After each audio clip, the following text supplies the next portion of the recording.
Hello बच्चों, कैसे हैं आप सब। आई होप स्वस्थ होंगे, मस्त होंगे, फिट और फाइन होंगे। जैसे कि आज आप देख पा रहे हैं, हम लोग किस बारे में बात करने वाले हैं कि बोर्ड के साथ नीट या फिर जेई की तैयारी कैसे करें। मैं आपको नीट के लिए एक्सप्लेन करूंगा सारी चीजें। ठीक है, आप क्या कर सकते हैं, वही अप्रोच जो है, जो बच्चे जेई की प्रिपरेशन कर रहे हैं और इस वीडियो को देख रहे होंगे, वो उसी अप्रोच के साथ जेई की प्रिपरेशन कर सकते हैं। चलिए तो बात करते हैं। मान लीजिए आप क्या है, 12वीं क्लास में हैं। ध्यान से सुनना बेटा, आप जो है 12वीं क्लास में हैं और आपको चिंता सता रही है कि आपके बोर्ड्स एग्जाम भी इसी साल हैं, बोर्ड के एग्जाम जो हैं वो इसी साल हैं, और आपको क्या करना है, नीट का एग्जाम भी इसी साल देना है। ठीक है, चलिए, बोर्ड की परीक्षा भी आपको इसी साल देनी है, नीट का एग्जाम भी आपको इसी साल देना है। जो बच्चे नीट की प्रिपरेशन कर रहे हैं, ठीक है, नीट में कौन कौन से सब्जेक्ट आपसे पूछे जाएंगे बताइए। तो नीट में आपसे फिजिक्स पूछा जाएगा, केमिस्ट्री पूछा जाएगा, बायोलॉजी पूछा जाएगा, जिसमें फिर जोलॉजी और बॉटनी हो जाएंगे। ठीक है यहां तक? हाँ सर, बिल्कुल सही बात है कि नीट में हमसे फिजिक्स, केमिस्ट्री और बायोलॉजी के सवाल पूछे जाएंगे।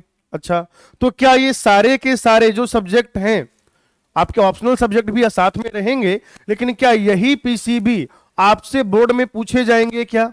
हाँ सर, बिल्कुल पूछे जाएंगे। पहली समस्या सॉल्व। भाई सब्जेक्ट तो सेम है ना, सब्जेक्ट तो सेम है, वही फिजिक्स, वही केमिस्ट्री, वही बायोलॉजी आपसे बोर्ड में भी पूछी जानी है और नीट में भी पूछी जानी है। सिलेबस सेम है, चैप्टर सेम है, कंटेंट भी एक जैसा ही है। तो एक समस्या तो ये सॉल्व हो गई कि जो हमारी मेजर प्रॉब्लम होती है, फिजिक्स जैसा, केमिस्ट्री जैसा या बायोलॉजी जैसा एक कठिन विषय, वो हमें अलग अलग नहीं पढ़ना है। ठीक है ना, कि बोर्ड में हमें अलग प्रिपरेशन करनी है, बोर्ड का अलग सिलेबस है और जेई और नीट का अलग सिलेबस है, ऐसा तो है नहीं, सिलेबस सेम है। पहली समस्या तो ये सॉल्व हो गई। सबसे बड़ी बात जो होती है अप्रोच की, जैसे जब आप बोर्ड की प्रिपरेशन करते हैं तो बोर्ड का पेपर कैसे होता है बेटा, सब्जेक्टिव होता है। ठीक है ना, बोर्ड की परीक्षा जब आप कर रहे होते हैं, बोर्ड की परीक्षा का पेपर कैसे होता है बताइए। तो आप कहेंगे कि यह सब्जेक्टिव पेपर होता है। सब्जेक्टिव पेपर, सब्जेक्टिव मतलब क्या होगा, उसमें कुछ ऐसे छोटे छोटे प्रश्न पूछे जाएंगे, है ना, जिनको सही करने पर आपको 1 नंबर मिलेगा, कुछ 2 नंबर वाले आएंगे, ठीक है, 3 नंबर वाले आएंगे, इस तरीके से। तो आपको प्रॉपर चीजें लिखनी होती हैं। ठीक, अच्छा, लेकिन जब आप नीट का पेपर दे रहे होंगे, ठीक है, नीट का जब आप पेपर दे रहे होंगे बेटा, तो नीट का पेपर कैसा होगा, तो आप कहेंगे कि सर नीट का जो पेपर है वो ऑब्जेक्टिव तरीके का होगा। इसका मतलब क्या है कि इसमें हमें लिखना नहीं है, बल्कि वहां पर बहुविकल्पीय प्रश्न पूछे जाएंगे। क्या पूछा जाएगा, बहुविकल्पीय प्रश्न पूछे जाएंगे। और जब जब बहुविकल्पीय प्रश्न पूछे जाएंगे तो हमें क्या करना है, हमें उसमें से एक सही उत्तर को, सही विकल्प को चुन लेना है। ठीक है भाई, तो इसमें क्या है, अगर आप सब्जेक्टिव पढ़ाई कर रहे हैं, आप समझिए मेरी बात, अगर आप सब्जेक्टिव पढ़ाई कर रहे हैं, जैसे मान लीजिए आप फिजिक्स सॉल्व कर रहे हैं, फिजिक्स का कोई क्वेश्चन है, ध्यान से सुन लीजिए, आपके पास क्या है, फिजिक्स का कोई सवाल है। ठीक है, जब आप बोर्ड में आंसर करते हैं तो आपके पास क्या रहेगा, आप पूरा लिखेंगे कि गिवन, है ना, मतलब क्या दिया गया है ना, आपको प्रश्न में क्या दिया गया है, दिया है या दिया गया है, या वो आपसे क्या पूछ रहा है, पूछा गया है, ये इस तरीके से। ठीक है, फिर आप क्या करेंगे, स्टेप बाय स्टेप उसको प्रोसीड करेंगे। फिर आप उसको क्या करेंगे, स्टेप बाय स्टेप प्रोसीड करेंगे। और मान लीजिए आखिरी में आपका उत्तर आया कि 2.5 मीटर प्रति सेकेंड स्क्वायर, ये आपका उत्तर आ गया, 2.5 मीटर प्रति सेकेंड स्क्वायर। बोर्ड में आप ऐसे करेंगे। लेकिन जब आप नीट का एग्जाम दे रहे होंगे तो उसमें कोई प्रश्न पूछा जाएगा, मान लेते हैं सेम प्रश्न है, ठीक है, उसमें पहला ऑप्शन दिया गया है 5.2 मीटर पर सेकेंड स्क्वायर। ठीक है, दूसरा ऑप्शन आपको दिया गया है 2 पॉइंट, या इसको थोड़ा सा आसान कर लेते हैं, 2 × 5 मीटर पर सेकेंड स्क्वायर, इस तरीके से कुछ। तीसरा ऑप्शन आपको दिया गया है 5 टू द पावर 2 मीटर पर सेकेंड स्क्वायर, इतना दूर दूर के ऑप्शन आते नहीं हैं। और चौथा ऑप्शन आपको दे दिया गया है 2.5 मीटर प्रति सेकेंड स्क्वायर। वही सवाल जब आपसे बोर्ड में पूछा जाएगा, वही सवाल जब आपसे बोर्ड में पूछा जाएगा तो आप क्या करेंगे, ये पूरा इस तरीके से सॉल्व करेंगे और फाइनली जो आपका उत्तर है पता लगाएंगे। ठीक है, नीट में आपको क्या करना है, जब ये उत्तर आ जाएगा तो आपको चारों ऑप्शन को देखना है, वही सवाल था, चारों ऑप्शन को देखना है और जो सही ऑप्शन है वो टिक कर देना है। तो सब्जेक्ट सेम हो गए, पहली समस्या खत्म हो गई। दूसरी बात क्या थी, दूसरी बात बेटा ये थी कि बोर्ड की परीक्षा जो है वो सब्जेक्टिव तरीके से आपको उत्तर लिखने होते हैं। अगर आपकी अप्रोच सब्जेक्टिव है तो आप ऑब्जेक्टिव एग्जाम कभी भी क्रैक कर सकते हैं। भाई ऑब्जेक्टिव एग्जाम में क्या है, जैसे मैंने आपको फिजिक्स का उदाहरण लेके समझाया, यही चीज तो बायोलॉजी में भी है, यही चीज तो जूलॉजी और बॉटनी में भी है। आपसे मान लीजिए कोई चीज पूछी जा रही है, ठीक है, जैसे आपसे यह कह दिया गया कि आप क्या करिए, कोशिका चक्र के बारे में समझाइए। अब आप क्या कर रहे हैं, पूरा कोशिका चक्र लिखे चले जा रहे हैं, है ना। आप क्या कर रहे हैं, पूरा कोशिका चक्र लिखे चले जा रहे हैं, कोशिका चक्र, ठीक है। तो आप क्या करेंगे, पूरा ऐसे लिखते हुए चले जाएंगे। ठीक, नीट में क्या पूछा जाएगा, नीट में आपसे ये पूछ लिया जाएगा कि एक कोशिका अपना जीवन काल पूरा करती है, वृद्धि करती है और विभाजित हो जाती है, इस पूरे समय अंतराल को क्या कहते हैं, इस पूरे समय अंतराल को क्या कहते हैं। आपका पहला उत्तर है एस्प्रावस्था,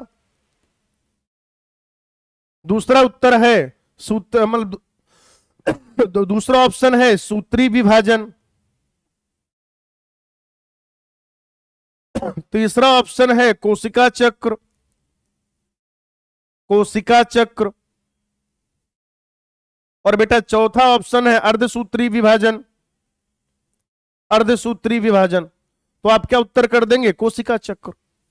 तो अगर आपको सब्जेक्टिव तरीके से, सब्जेक्टिव अप्रोच के साथ सब्जेक्ट को या उत्तर को लिखने में कोई दिक्कत नहीं हो रही है तो ऑब्जेक्टिव वाला काम तो वैसे ही आसान है। अच्छा सर, सब्जेक्ट के बारे में पता चल गया, सर अगर हम लोग बात करें तो अप्रोच वाली बात भी पता चल गई जो हमें डर लग रहा था कि कैसे करना है। लेकिन सर हमें इसी साल बोर्ड देना है, हमें इसी साल नीट देना है, तो सर आप हमें बताइए कि हम टाइम कैसे मैनेज करें, या सर हमारा जो बैकलॉग है या जो कुछ चीजें ऐसी हैं 11th की, सर हम उसको कैसे रिवाइज करें। राइट, तो इसमें क्या देखिए, 2-3 अलग अलग तरीके की चीजें आपको देखने को मिलेंगी। पहली बात तो ये, कुछ बेटा ऐसे बच्चे होंगे, ध्यान से सुनिएगा, जो 12th में पढ़ रहे हैं। ठीक है, ध्यान से सुनना आप, स्टूडेंट जो है वो क्लास 12th का है, क्लियर, वो 12वीं कक्षा का विद्यार्थी है। ठीक है, और उसने क्या किया हुआ है, उसे इस साल बोर्ड देना है, उसको इस साल नीट देना है, और उसका जो 11th है वो बहुत बढ़िया तरीके से तैयार है। 11th का जो सिलेबस है उसका, वो उसने एकदम क्या कर रखा है, जबरदस्त तरीके से तैयार कर रखा है, जबरदस्त। 11th में से कोई दिक्कत नहीं है, 11th उसने बढ़िया तरीके से पढ़ा हुआ है। ठीक है ना, 11th उसने क्या किया हुआ है, एकदम बढ़िया तरीके से पढ़ा हुआ है। एक रिवीजन करेगा, सारी चीजें टिप पे आ जाएंगी, अच्छी बात है। तो बेटा जो इस तरीके के बच्चे हैं, जो अभी 12वीं कक्षा के विद्यार्थी हैं, जो अभी 12वीं कक्षा के विद्यार्थी हैं और उन्हें 11th के सिलेबस में कोई दिक्कत नहीं है, हाँ बहुत दिनों से पढ़ा नहीं है, कुछ एक चीजें भूल रही होंगी, वो अलग बात है। ठीक है, अच्छा दूसरा कैसे होंगे बेटा, कुछ जनता ऐसी भी होगी जो 12वीं कक्षा के विद्यार्थी हैं, पढ़ने में बड़ा मन लगता है, बोर्ड देना चाहते हैं, नीट देना चाहते हैं, किसी भी वजह से, सबके अपने अलग अलग कारण हो सकते हैं, मैं किसी भी एक कारण पे चर्चा नहीं करूंगा, मैं सिर्फ ये कह रहा हूं कि किसी भी कारण की वजह से उनका जो 11th है वो बर्बाद, उनका जो 11th है वो बर्बाद। आपको स्टूडेंट की 2 कैटेगरी समझ में आ गई बेटा। एक स्टूडेंट की कैटेगरी ऐसी है, कुछ बच्चे ऐसे हैं जिनके साथ क्या हो रखा है कि वो 12th में पढ़ रहे हैं, बोर्ड भी देंगे, नीट भी देंगे, 11th में कोई दिक्कत नहीं है, हाँ रिवीजन कर लेंगे, कुछ कुछ भूल रहा है क्योंकि अभी 12th की पढ़ाई कर रहे हैं तो थोड़ा सा भूल रहा है 11th, लेकिन रिवाइज करेंगे, सब मस्त हो जाएगा, घबराने जैसी कोई बात नहीं है। चलिए बड़ी अच्छी बात है। तो पहले मैं ऐसे बच्चों की बात कर लेता हूं जिन्हें 11th में कोई दिक्कत नहीं है। वो क्या करें, अपने 12th के सिलेबस को, जो 12th का सिलेबस है, 12th का जो पाठ्यक्रम है, उसके पूरा होने का इंतजार करें। उसको क्या करें, पूरा होने का इंतजार करें। और जैसे ही 12th का पाठ्यक्रम पूरा हो जाए, फिर वो क्या करें, 11th को अपना रिवाइज कर लें। 11th को रिवाइज कर लें। 11th को क्या कर सकते हैं बेटा, रिवाइज कर सकते हैं। ठीक है, 12th के सिलेबस को पूरा होने का। देखिए अगर आप बात करें, जो 12th का बच्चा होता है, अगस्त सितंबर तक उसका पूरा मतलब सिलेबस हो जाता है। मैं स्कूल्स की बात नहीं कर रहा, लेकिन अगर आप कोचिंग्स वगैरह की बात करेंगे, अगस्त सितंबर, बहुत हुआ अक्टूबर, ये मान के चलिए दिवाली से पहले पहले 12th का जो सिलेबस है वो तो पूरा हो ही जाता है। सही है ना? हाँ, उस बारे में भी बात करेंगे। तो ये तो उन बच्चों की बात हो गई जिनका 11 तरीके से तैयार है। अच्छा, आइए अब हम उनकी बात कर लेते हैं जो पढ़ने में बहुत अच्छे हैं, पढ़ना चाहते हैं, उनका मन भी लगता है पढ़ने में, 12वीं अच्छे से पढ़ भी रहे हैं, बोर्ड भी देंगे, नीट भी देंगे, लेकिन किसी वजह से 11 सत्यानाश हो रखा है। तो बेटा आप क्या करिए, आपको थोड़ा सा ज्यादा मेहनत करनी पड़ेगी। देखिए मेहनत तो करनी ही पड़ेगी भाई, मेहनत का कोई सब्स्टिट्यूट नहीं होता है, ठीक है ना? अगर आप मेहनत करेंगे तभी बढ़िया काम होगा। तो आपको क्या करना है, आप क्या करिए, आपका 12वीं का जो पाठ्यक्रम चल रहा है, 12वीं का जो पाठ्यक्रम चल रहा है, ठीक है, इसको तो चलने दीजिए। 12वीं के पाठ्यक्रम के साथ साथ, ठीक है, 12वीं के पाठ्यक्रम के साथ साथ आप क्या करिए, 11th रिवाइज करिए। ठीक है, और रिवीजन क्या, दरअसल आपको तो क्या करना है, इसको स्टडी करना है 11th, क्योंकि आपका कहीं ना कहीं ज्यादा सत्यानाश हो रखा है, बर्बाद हो रखा है, मतलब 11th में आपको प्रॉब्लम ज्यादा है, 12th में तो आप बढ़िया कर रहे हैं। तो 11th में आपको क्या है, रिवीजन से ज्यादा एक थोड़ा सा रिग्रेस स्टडी की जरूरत है, आपको 11th बढ़िया से पढ़ने की जरूरत है।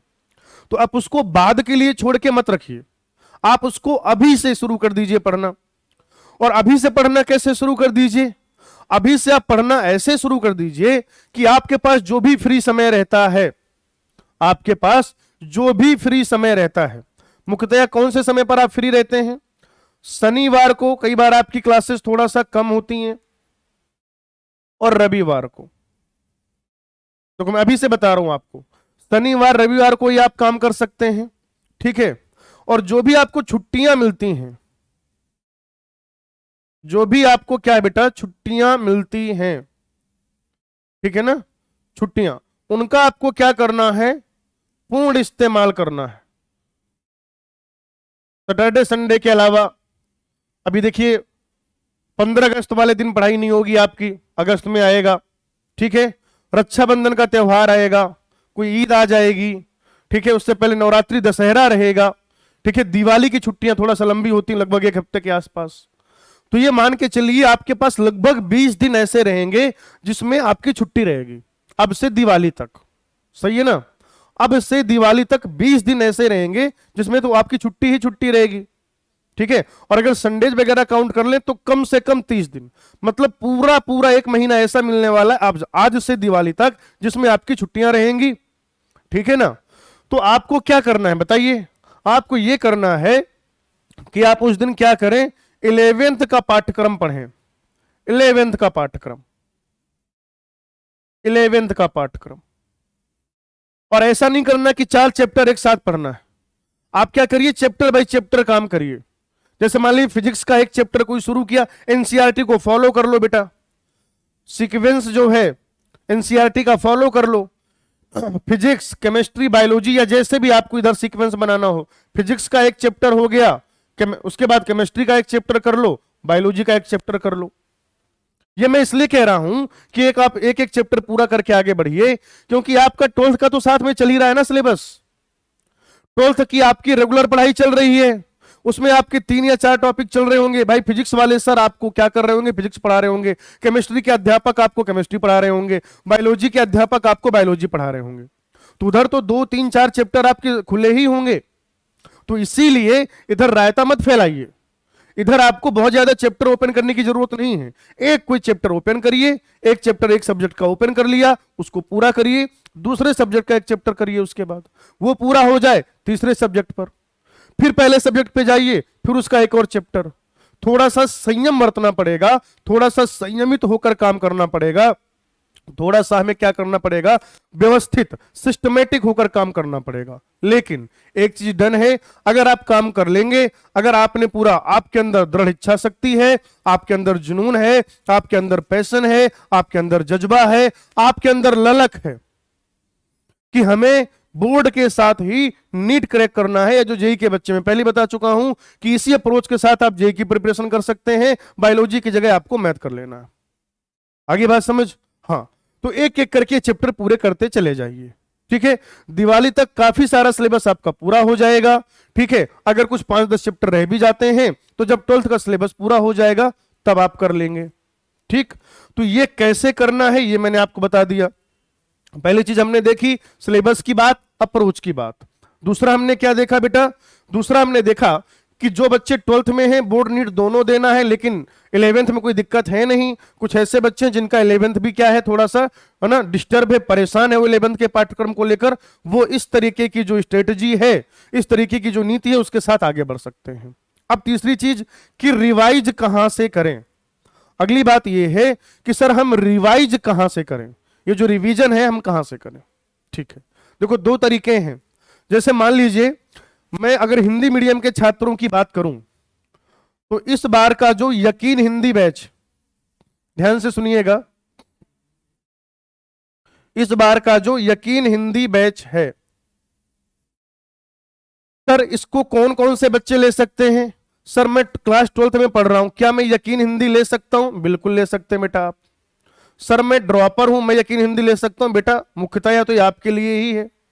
अच्छा, 12th वाला बच्चा सोच रहा होगा कि सर इसमें हो सकता है आप पहले 11th के टॉपिक पढ़ें। तो बेटा आप तो 12th कहीं पढ़ ही रहे हो ना, आपको परेशानी किस में है? 11th में। पहले यहां पे क्या पढ़ाया जाएगा? 11th के टॉपिक।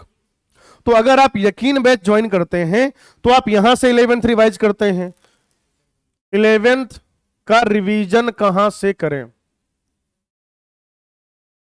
11th का रिवीजन कहां से करें? कहां से करें? ठीक है, पहली चीज तो ये कि आप चाहें तो यकीन हिंदी बैच ज्वाइन कर सकते हैं, 12th का बच्चा भी और ड्रॉपर भी। मैं बात कर रहा हूं भी 12th के बच्चों की। अच्छा, इसका एक फायदा ये भी है कि अगर आपने यकीन हिंदी बैच ज्वाइन किया है इस साल का, यानी कि 2024 का, अगर आपने 2024 का यकीन हिंदी बैच ज्वाइन किया है, इसके साथ आपको यकीन 2023 फ्री मिल रहा है।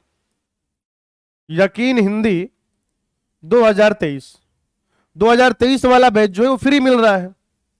तो आपके पास जो भी चैप्टर ऐसे हैं जहां पर आपको प्रॉब्लम हो रही है, आप क्या करिए, उसको यहां से देख लीजिए।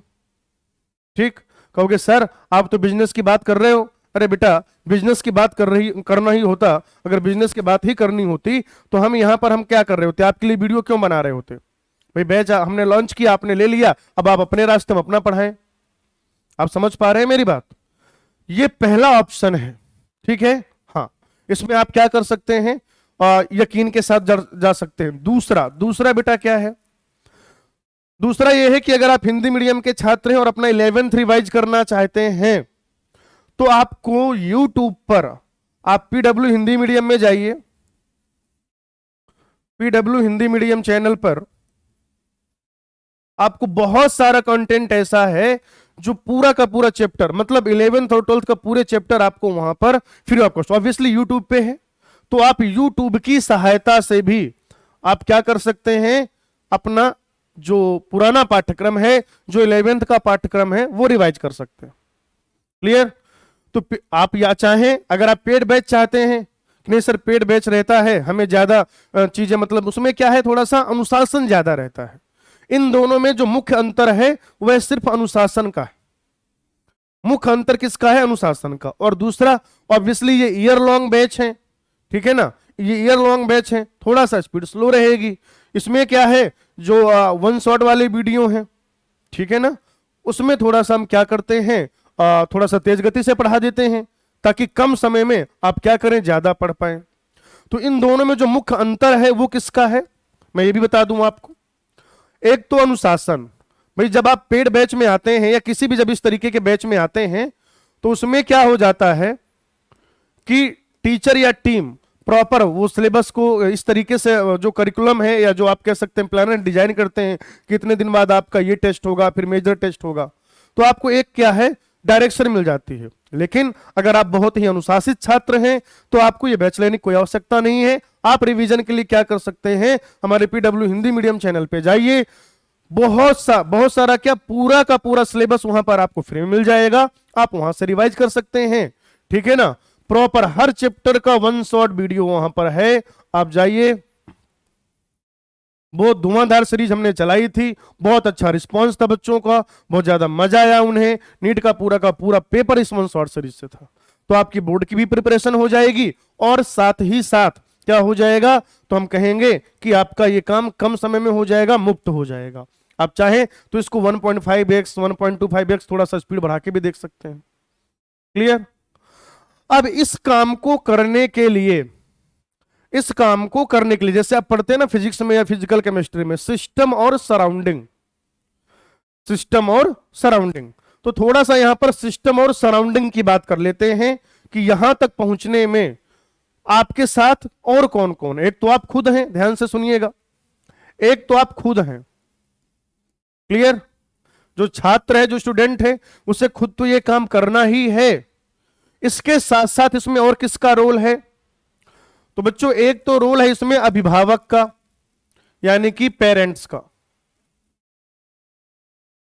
ठीक है, और दूसरा जो रोल है वो है अध्यापक का। बच्चे की जो निर्भरता है, स्टूडेंट की जो डिपेंडेंसी है, वह दोनों ही जगहों पर है। स्टूडेंट की जो निर्भरता है वह अभिभावक के साथ भी है और वह उसके अध्यापक यानी शिक्षक के साथ भी है। चलिए एक एक बिंदु पर बात कर लेते हैं, ठीक है। आप हो गए छात्र, आप वीडियो देख रहे हैं, आप हो गए छात्र। पेरेंट्स से आपकी क्या क्या अपेक्षाएं हैं। जो सबसे बड़ी समस्या है, कई बार क्या होता है ना कि पेरेंट्स पहले तो ये चाहते हैं कि मेरा बच्चा जो है वो 12th के साथ ही नीट निकाल ले। बड़ी अच्छी बात है, ऐसी सोच रखना कोई गलत नहीं है। लेकिन दिसंबर आते आते फिर वो कई बार ऐसे भी कहना शुरू कर देते हैं कि नहीं तुम इस साल बोर्ड का देख लो, नीट या जेईई हम बाद में देख लेंगे। जो बच्चे इस वीडियो को देख रहे हैं वो अपने पेरेंट्स को भी ये वीडियो दिखाएं, या जो पेरेंट्स ये वीडियो देख रहे हैं, मैं आपसे ये रिक्वेस्ट निवेदन करना चाहूंगा, हाथ जोड़ के प्रार्थना करना चाहूंगा, मैं आपसे विनती करना चाहूंगा, अगर आपका बच्चा अच्छा कर रहा है तो आप उसे अनावश्यक रूप से किसी बोझ तले दाबिए मत। उसमें आपकी गलती नहीं।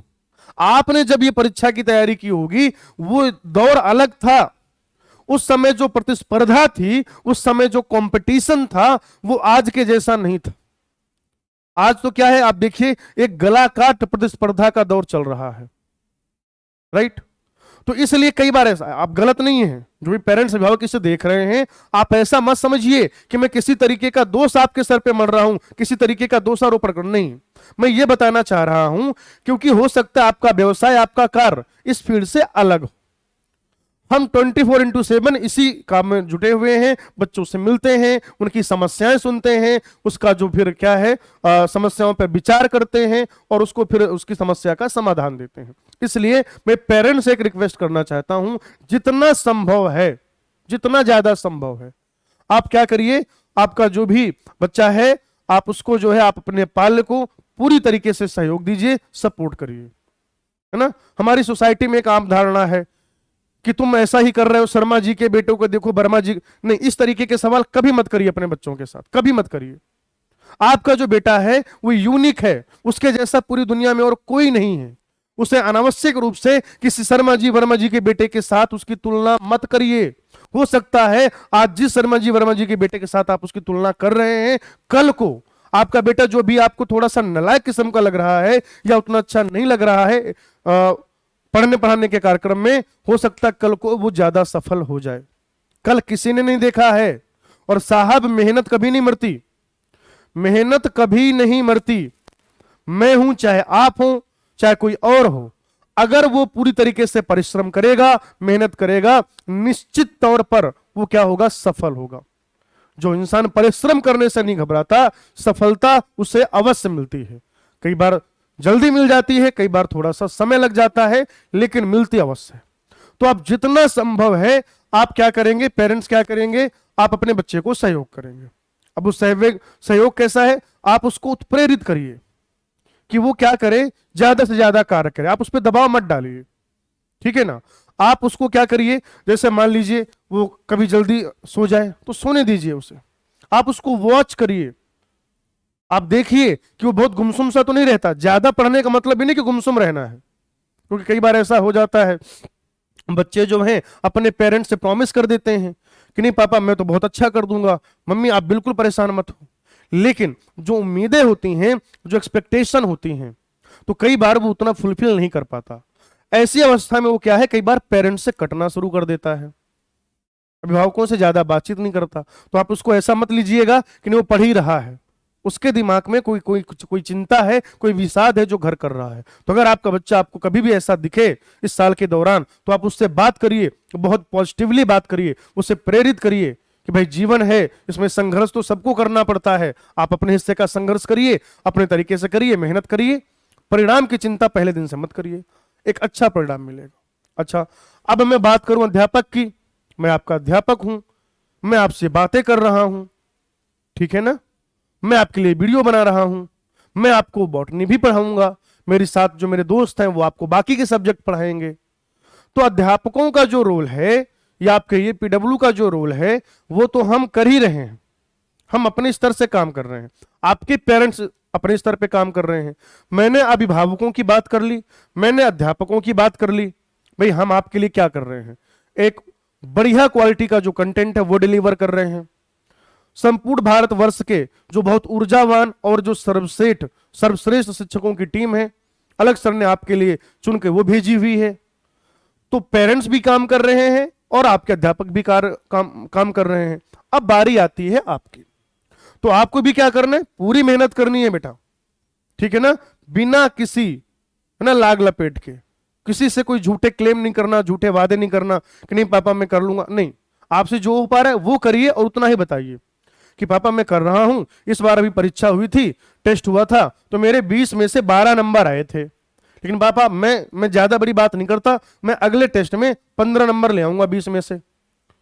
भाई साहब ये बहुत बढ़िया स्कोर है। अगर आप एक महीने में 12 से 15 नंबर ले आते हैं 20 में से, ये मत बोलिए कि पापा इस बार तो मेरे 12 नंबर आए हैं, आप टेंशन मत लो, मैं 100% 20 ले आऊंगा अगली बार। नहीं, इस तरीके के झूठे वादे मत करिए। मैं ये नहीं कह रहा कि आप 20 मत लाइए, आप बिल्कुल 20 लाइए, लेकिन सिर्फ अभी मान लीजिए कई बार बच्चों को ऐसा लगता है कि मेरे मार्क्स कम है, पेरेंट्स डांट देंगे, नहीं, सिर्फ आज की डांट से बचने के लिए झूठे वादे मत करिए, अपने सिर पर कोई बोझ मत ला दिए, ठीक है ना। हाँ, इसकी मतलब कोई जरूरत नहीं है। आज आपके 12 नंबर हैं, आप अपनी मेहनत को थोड़ा सा बढ़ा दीजिए, अपने तौर तरीकों में थोड़ा सा परिवर्तन करिए। आप 12 से 13 लाइए, 14 लाइए, 15 लाइए, 16 लाइए, फिर उसके बाद कुछ दिनों के बाद टेस्ट होगा, आप 16 से 17 18 लाइए, फिर 2-3 टेस्ट में वो 17 18 ही झूलता रहेगा, इतना ही आता रहेगा, फिर उससे आप 20 तक जाइए। तो ये जो आपको कार्य करना है, इसमें हम सबकी सहभागिता है, परोक्ष या परोक्ष रूप से, ठीक है। मैंने आपको जो आपका अध्यापक है, शिक्षक है, उसका रोल बता दिया, पेरेंट्स से उनकी बातें कर ली, ठीक है, उनका रोल बता दिया, लेकिन काम जो करना है वो आपको करना है। और कभी भी आप हमेशा याद रखिए कि अगर मैं कोई काम कर रहा हूं, उसमें जो सबसे ज्यादा जिम्मेदारी है वो मेरी खुद की है, उसमें जो सबसे ज्यादा जिम्मेदारी है वो मेरी खुद की है। आप समझिए इस चीज को। पेरेंट्स, टीचर, सोसाइटी, फ्रेंड्स, ये सब बाद में आते हैं। अक्सर ये होता है कि अगर मैं कोई काम को करना चाहता हूं, मुझसे वो काम नहीं हो पाता, तो मैं टीचर्स को, पेरेंट्स को, सोसाइटी को, सिस्टम को, बुक्स को, सिलेबस को, एनटीए को, इसको जो है दोषी ठहरा देता हूं। मेरे बेटे, आपको ऐसा काम बिल्कुल नहीं करना है। अगर आप कोई काम कर रहे हैं, मेहनत आपकी है, रिजल्ट आपका है। हम सबका थोड़ा थोड़ा योगदान है, बस, उससे ज्यादा कुछ नहीं है। आपकी सफलता आपकी है। हाँ, ये अलग बात है कि जब आप सफल होते हैं तो हर कोई क्लेम करना चाहता है, ठीक है ना। मैं भी कहूंगा कि नहीं नहीं, इसे मैंने पढ़ाया था, है ना। आप अगर मान लीजिए घर से बाहर हॉस्टल में रह के पढ़ाई कर रहे हैं, आपने बोर्ड में टॉप कर दिया, आपके शहर की सबसे बढ़िया रैंक नीट की आपकी है, आपने जेईई में एकदम हिट कर दिया, तो जिस हॉस्टल में आप रह रहे हैं, जिस पीजी में आप रह रहे हैं, वो भी कहेगा कि पता है वो इस साल जो बोर्ड का टॉपर है ना, उसका नीट में सिलेक्शन हो गया और ऑल इंडिया रैंक उसकी जो 53 है, या वो नीट का टॉपर है, या उस सिटी का टॉपर है, हमारे घर में तो रहता था, बहुत अच्छा बच्चा था, बहुत बढ़िया बच्चा था, हमने उसको कभी भी ऐसे नहीं देखा कि वो किसी गलत आदमी के साथ या किसी गलत बच्चे के साथ टहल रहा हो, या कोई भी नहीं। आता था, कोचिंग जाता था, खाना खाता था, अपने रूम पे पढ़ाई करता था। अगर आप अपनी कोचिंग तक अपने हॉस्टल से किसी या स्कूल तक किसी वैन में जाते हैं, वो भी कहेगा कि अरे हमारी वैन में तो जाता था। लेकिन अगर कहीं सफल हो गए तो कोई आपको अपनाता नहीं। मैं फिर भी आपके साथ खड़ा रहूंगा, आप बिल्कुल परेशान मत होइए। आज के साल भर बाद आप मुझे रीच करिएगा, आप मुझ तक पहुंचिएगा और कहिएगा कि सर हमारा ये परिणाम है, परिणाम अच्छा है, पूरी दुनिया आपके साथ रहेगी, मैं भी आपके साथ रहूंगा। इन केस जो अपेक्षित सफलता है, अगर उसमें थोड़ा बहुत कमी रह गई, मान लीजिए कमी रह गई, मैं तब भी आपके साथ खड़ा रहूंगा। आज मैं कह रहा हूं, ठीक है, साल भर बाद आपका बोर्ड हो चुका होगा, आपका नीट हो चुका होगा, आपका नीट का रिजल्ट आ चुका होगा।